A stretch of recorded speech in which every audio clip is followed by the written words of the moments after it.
Amaravati 2.0 second విడత land pooling విషయంలో ప్రభుత్వం వారైతే క్లియరెన్స్ ఇచ్చారండి. భూములు ఇచ్చేందుకు చాలా మంది రైతులు ముందుకొచ్చారు. కొంతమంది రైతులు ముందుకు రాలేదన్న విషయం కూడా మనకు తెలుసు. అయితే ఆంధ్రప్రదేశ్ రాజధాని అమరావతిలో ల్యాండ్ పూలింగ్ పథకం 2025 విధి విధానాలను చంద్రబాబు నాయుడు ప్రభుత్వం కలిపి విడుదల చేసిందండి.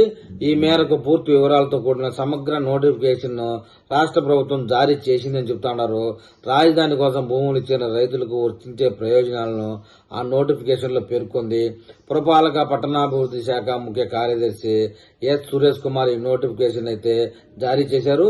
ఆంధ్రప్రదేశ్ రాజధాని అమరావతి నిర్మాణం కోసం ప్రభుత్వం రైతుల నుండి వేలాది ఎకరాల భూమిని సేకరించిన విషయం తెలిసిందే. అయితే మొదటి విడతలో రైతుల దగ్గర నుంచి సేకరించిన భూమికి ఇప్పుడు రెండో విడత రైతుల దగ్గర నుంచి సేకరించే భూమికి రైతులకు ఇచ్చేటటువంటి పరిహారంలో తేడా ఉందండి. మొదట ఇచ్చిన దానికంటే రెండవసారి ల్యాండ్ పూలింగ్ లో రైతులు వారికి ఇష్టపడి గానే భూమిని గాని ఇచ్చినట్లయితే వారికి ముందు ఇచ్చిన వాళ్ళకంటే ఎక్కువ పారితోషికం ఉంటుందంటున్నారు.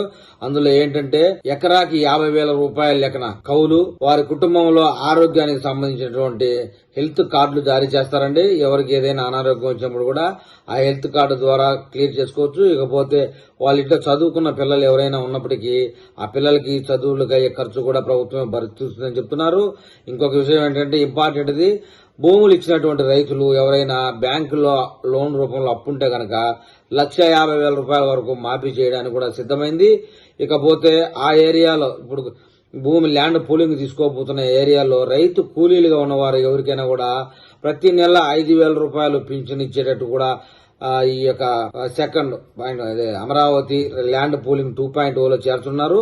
మునుపు తీసుకున్నటువంటి రైతుల వాళ్ళకి ఇచ్చేదానికన్నా ఇప్పుడు ఇచ్చే వాళ్ళకే ఎక్కువ బెనిఫిట్ గా ఉందని చెప్తున్నారు. మరి ఈ విషయమై అమరావతి రైతులు ఏమని కామెంట్ చేస్తారో చూద్దాం.